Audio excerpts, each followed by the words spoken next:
So for those wondering, you can buy teleport stones at the Balfenheim port shop, which I'm going to do here. I'll have to look into where to buy X potions though, because those can be useful healing in certain situations. But anyway, welcome back to Final Fantasy XII: The Zodiac Age. Last time we beat Gilgamesh for the second time and got the full Genji set of armor. And this time I'm at Balfenheim Port because where we actually need to go next is into the Cerebi Steppe. And you know what? We haven't actually rode a chocobo for a while, so let's do that. 800 gil feels a little expensive, though, to be honest. This does unfortunately mean... Oh, hey, Fran's my main character here. But this does unfortunately mean that we don't get to hear the very pretty music of the Cerebi Steppe. I've still always been fascinated by this area because it's pretty much entirely optional, and yet it's just so huge and vast. So, what we want to do here is to go to Windmill 10. The problem is the windmills aren't actually marked on the map, so I'm going to have to look up where Windmill 10 is. Okay, it's right in the north. So in order to do what we're going to be doing today, you have to have completed the hunt Get My Stuff Back. That's for the Viral in, hi Elemental. You accept the hunt in Balfenheim Port, I think. I think it's a Vieira that you get it from, and you end up getting her satchel back. So you need to have completed that, because from that you get a Wyrm scale. And with that scale, if you go to Windmill 10, you'll be able to trade that for something. Have I fought that tortoise enemy before? I don't know. I think there's a lot of enemies in the Cerebi Steppe that I never really fought much earlier because of, you know, they were a little bit strong for us early on.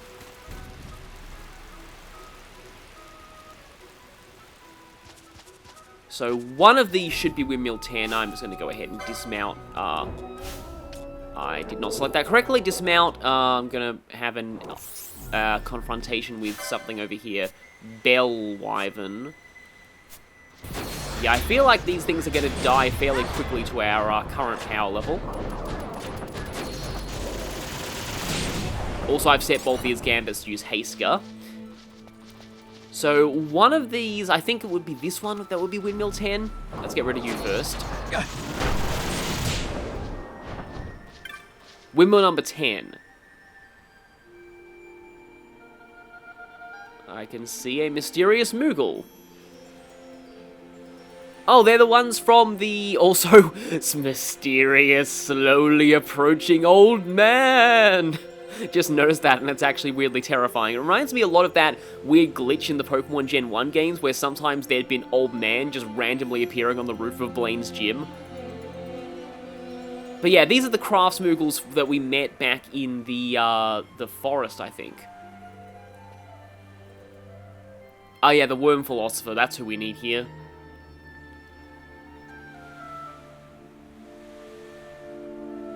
Yes, we, fortunately or unfortunately, we killed that, I would say recently, but it's actually been quite a while.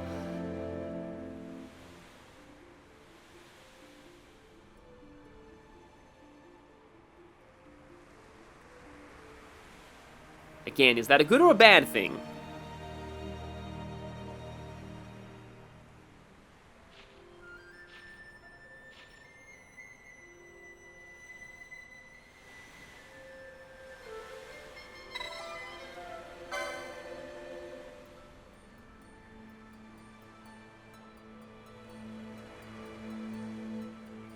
Well, at least it does kind of make sense why he has this, being a Worm Philosopher. So, with the Age-worn key, we can... yeah, face something kind of terrifying. So, this guy isn't actually telling us where the worm is. However, if you talk to some of the soldiers in Arcades, they actually give a bit of a hint. They say that there is a terrible worm, legend has it, there's a terrible worm in the Sochen Cave Palace. And that's where we'll be going. Now, I'm actually not entirely, like, what I'm going to be attempting in this part, I'll just say now, is the Hell Worm. And the Hell Worm, it says in the wiki that it's level 60, so it hopefully shouldn't be too, like, bad for our level. But the wiki also says that it has over 8 million HP. So, I honestly don't know how this battle's going to go. I do know that it's weak to holy and vulnerable to oil, so there are a lot of tactics I could use to get myself a pretty high DPS against it, but it also has a lot of dangerous attacks. So, well, I can't actually take the Strahl straight into the Cave Palace, but I can board the Strahl and go to somewhere that has an easy teleport stone. I wonder, is this going to drop us close to where the teleport stone is? If it's in, like, the hunting camp in the middle, then it probably will. I still love the music of this place. No, it drops us right at the start! And we have to trek a very long way to get to that gate crystal. Yeah, I'll be right back. Looks like it's actually faster to go for the Salika Wood gate crystal from here.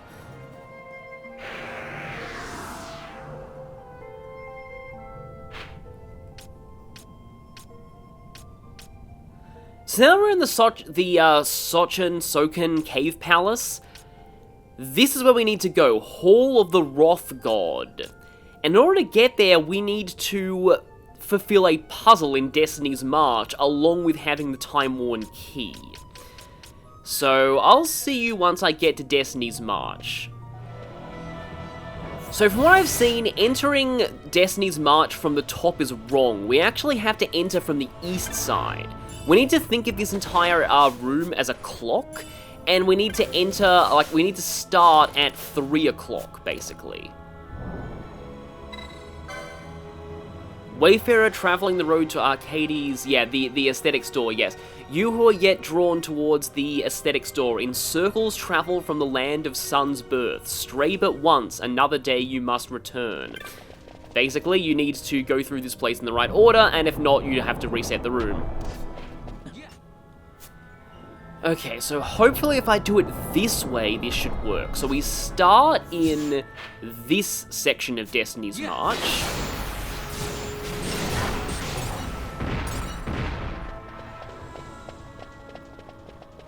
Yeah, here, like, I think this, like, the sun here might be some kind of clue. But we sort of have to go this way. Yeah, Door of Hours. When you see something called a Door of Hours...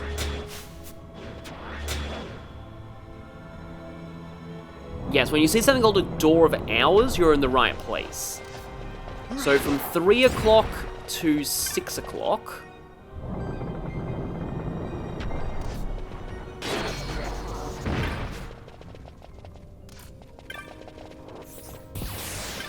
And now we have to go through this Door of Hours to head to 9 o'clock.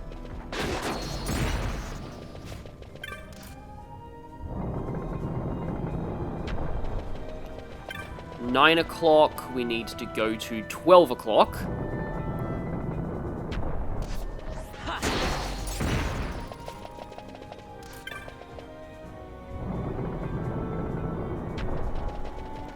And now back to 3 o'clock.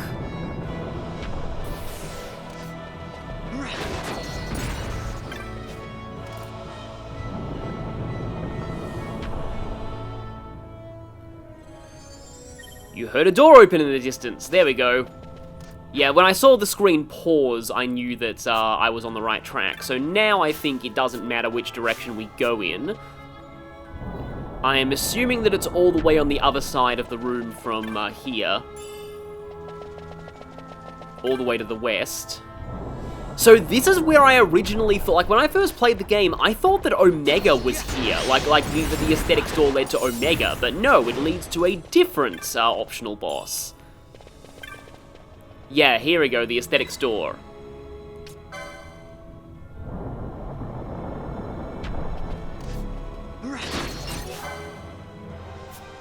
The Bestial, were these in here before? I think these are like a Henna Mines enemy normally. Zombie Warlocks. I also don't know if these things were here before. I know there were zombie knights in the Cave Palace before. Ah, right, and this door here, Hall of the Aesthetic. Okay. Now, I don't know if we're probably going to be taken into the fight, like, right after this, so I should get buffs set up on everyone. Wyrm Fire Shot may be useful here. There's actually a few tactics that I could try out here. So I've got Fran set to use Oil here, and then Ardor, which is also buffed by her Burning Bow. I have two possible sets of gambits here for Ashe. One of them involves using Staff of the Magi, White Robes, and Holy, because this thing is weak to it. The other involves... it's not that one, I think it's... where is it? Yeah, this one. Okay, yeah, I was tripped up by this being blue. But yes, ally status equals Reflect Fireaga. If I do this, though, I need to have Penelo equipping the Opal Ring to ignore Reflect on allies so she can heal them. And yeah, Ashe could do that. Ashe could bounce, like, Fireagas off of people into the boss while it's oiled. Or I could just use Excalibur, Basically, Barsh has Genji Gloves and Excalibur. I don't think he can use the White Robe, though. Unfortunately not, but still, I have this set up, and I could potentially Berserk him as well. Also, Balthier has Wyrm Fire Shot, also good if this thing gets oiled. So, okay then, I'm gonna go... I think I'm gonna lead with this.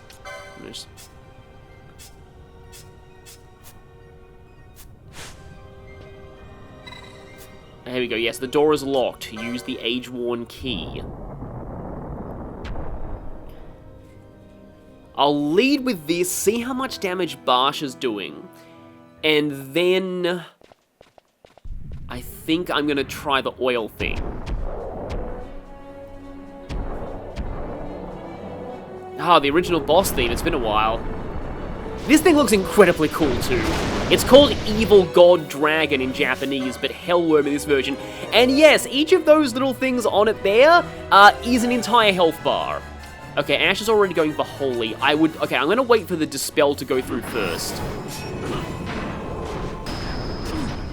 Okay, Barsh is already down. All of this thing's physical attacks have a 5% chance of inflicting instant death, from what I've heard. So that is definitely a thing that can happen. And that means Barsh has lost all of his buffs. Okay, so... Right. I'm gonna see what happens if I Berserk Barsh. I don't know if this is gonna actually work well.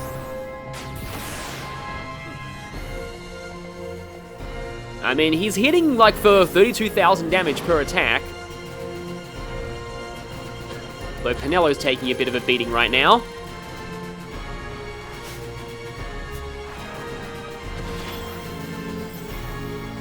Why is Penelo just using regular Cura? What set's she on? Yeah, she should probably be using... Oh, right, she's... Yeah. I'd probably rather just keep her on that. We've taken out a couple of its health bars, and then how much is Holy doing?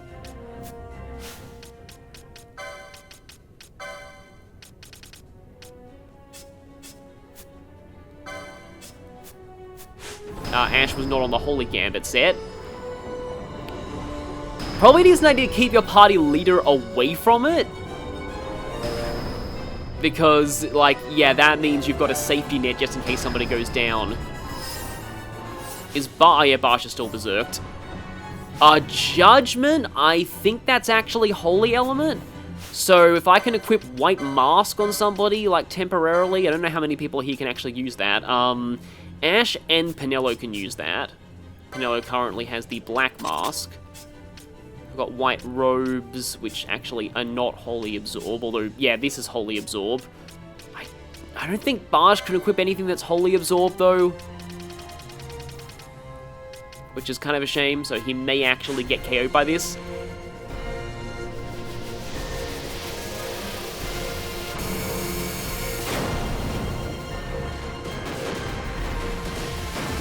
If he does, though, I can bring in Fran and then just go for the oil strategy and see if that does more. Oh, yeah, and inflict stop. But if you have people who can cast Esuna, it's typically not that bad. Okay, it's basic attacks, only doing a little bit. Somebody please Esuna him. Yeah, let's just get rid of stop, hopefully.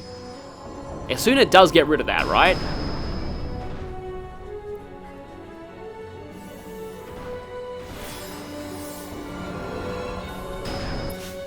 miss unless it requires remedies.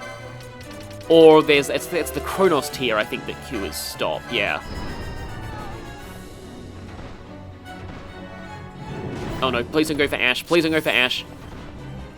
I need her to revive Penelo. That revived Penelo a little bit too close to this guy for comfort.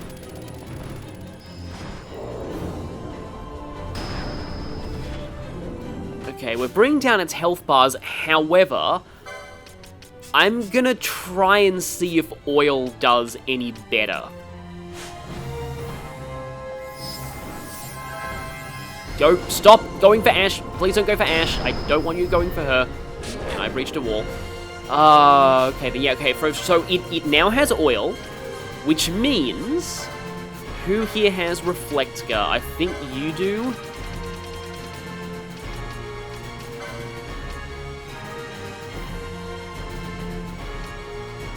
Yeah, we're gonna have to actually get a little closer together if this is gonna work.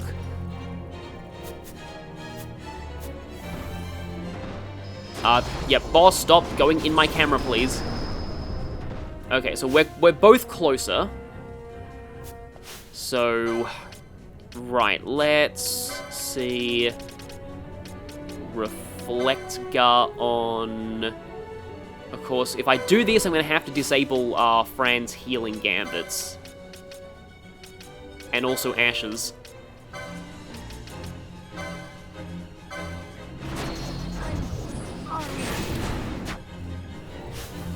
Or that could happen.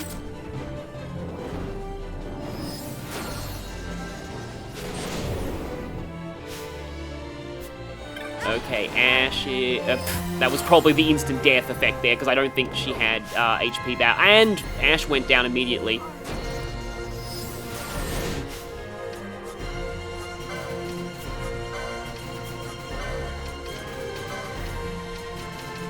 Okay. Right, let's try this again. Reflectga everybody.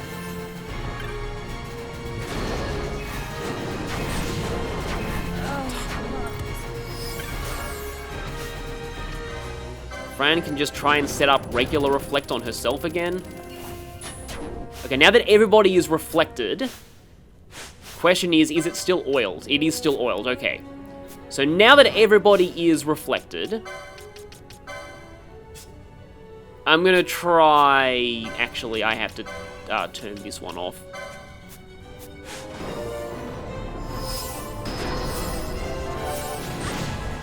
So at this point, Penelo should be entirely focused on Judgment again.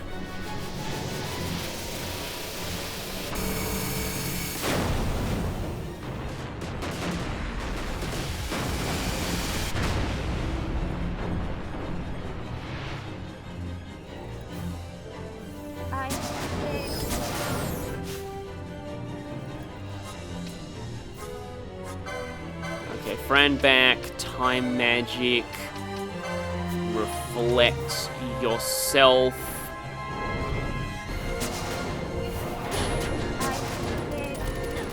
Reflect went off like just as the fire hit her, which is annoying.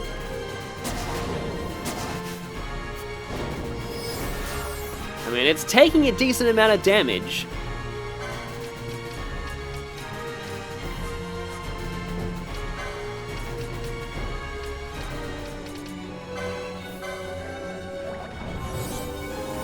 Oh yeah, it has Stone Breath too. But typically it's not really that much of an issue because you can just, like, Esuna Stone before it takes effect. Eroga, which I believe it's gonna, it may have Ignore Reflect though. Okay, so the rebounded Fire Argas are doing a decent amount of damage. But yeah, I do think at this point Penelo needs to be focused almost entirely on healing.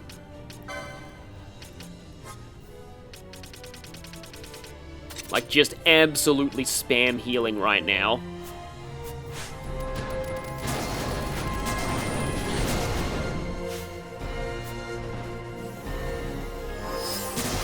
Okay, that heal went in at the right time.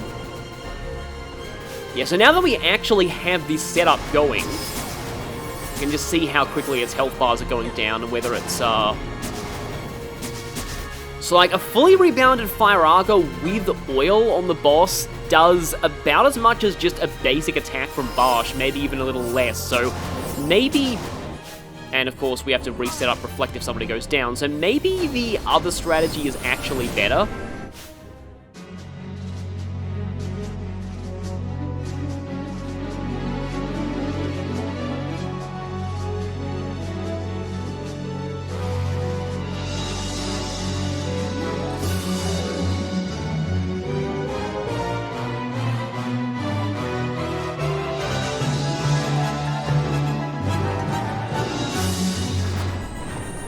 Yeah, I actually think from this Barsh, Berserk Barsh with Excalibur has way better DPS than any other method in this fight, so I think that's what I'm going to be going with.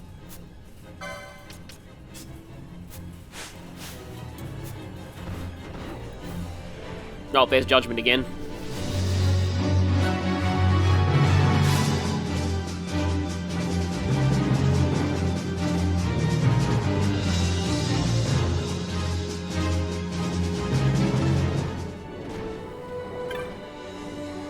So here's actually something kind of interesting I've heard.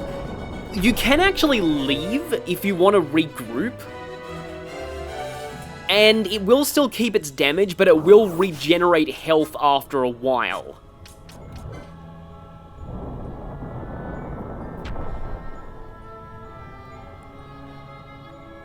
Okay, please don't let it have recovered too much health. Yeah, it's still missing quite a lot of its health bars, so... With this, Penello's using Hasker, Barsh, I wonder if Barsh can just use a Bacchus's Wine on himself.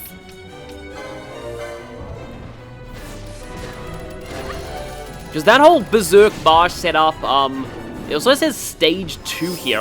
Does that mean that, like it keeps track of the number of times you've left? Because I've heard that's the case for a few bosses in this game.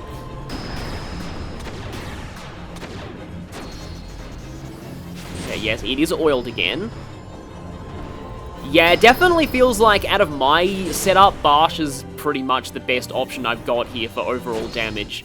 Also, hang on a second, I should probably be... Like, Fran is really, really low right now, and I don't think I'll be able to get healing in fast enough. Can she X-Potion herself? Well, there's Darker, and she's probably going down right now. Yeah, there we go, she goes down.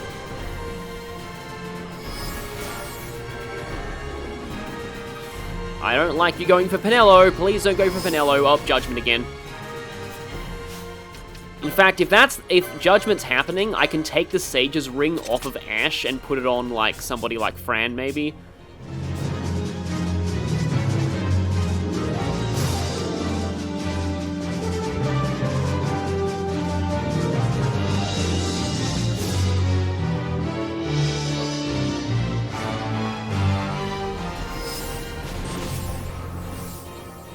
Okay, it's using Invert. Yeah. Invert pretty much is guaranteed to bring you to critical health because it swaps your HP and MP.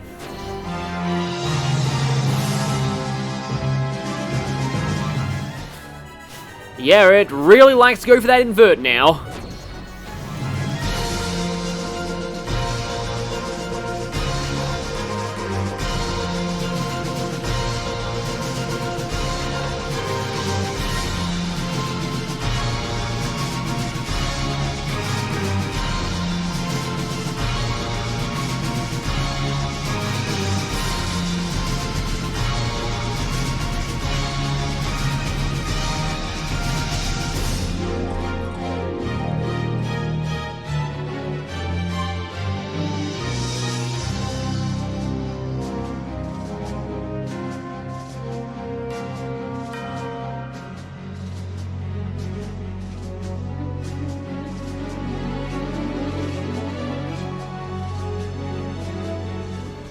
Okay, only those three can use Viking Coats. There's a trick when it uses an Aquaga, you can switch over to Viking Coats to make yourself immune to water.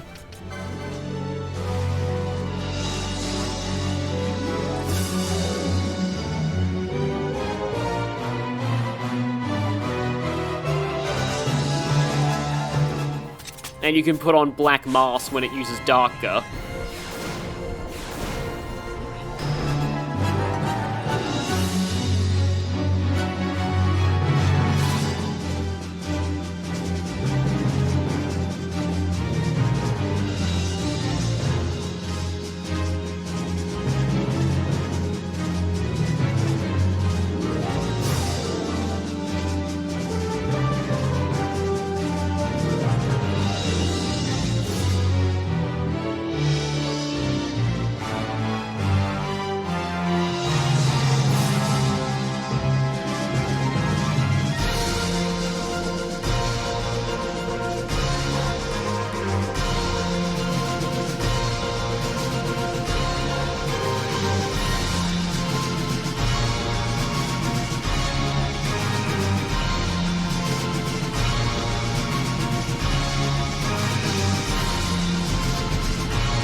Oh, nobody got hit with stop that time. That's incredibly lucky. But yeah, we are... Oh, so close to being done here. Balthier's only here for remedies to get rid of stop.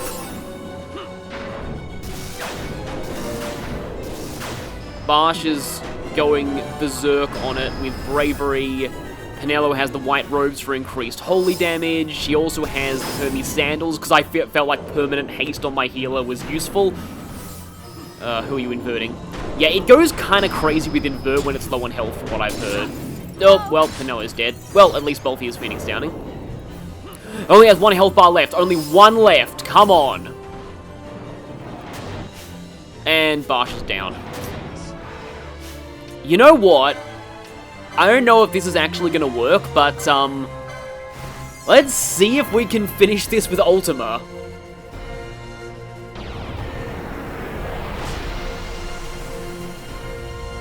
See, I've had to cut out most of that because it's really just most of the same thing. This thing just has way too much HP, basically.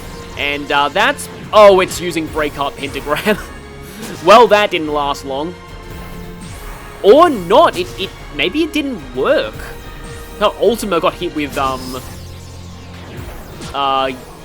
Ultima's down. Dang it. Well, yeah, but she got hit with Invert, which is interesting, so we now know that works on Espers. We just need to give it, like, a light tap with something, though.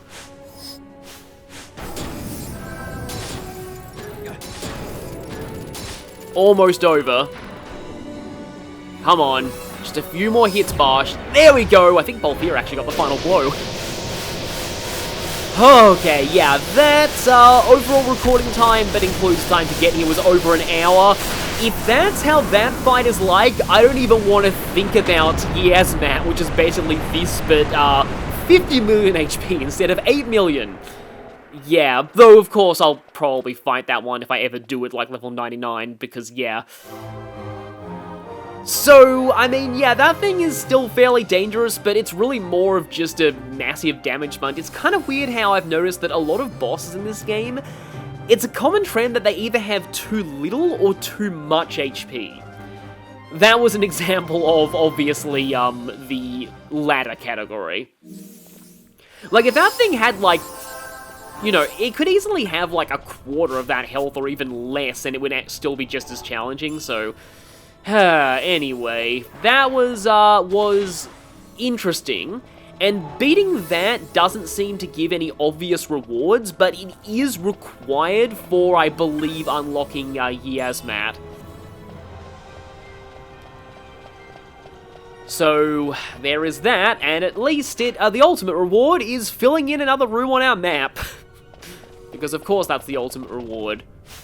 I just want to actually check, does it have its own Sky Pirate's Den? Ah, it does. Yeah, there it is. Wyrm poking through a portal, earning you the title of Radiant Savior. And let me just check its entry in the bestiary. It's probably under bosses. Here we go, Wyrm. Genus Dark Dragon. So it's basically a Fire Emblem final boss.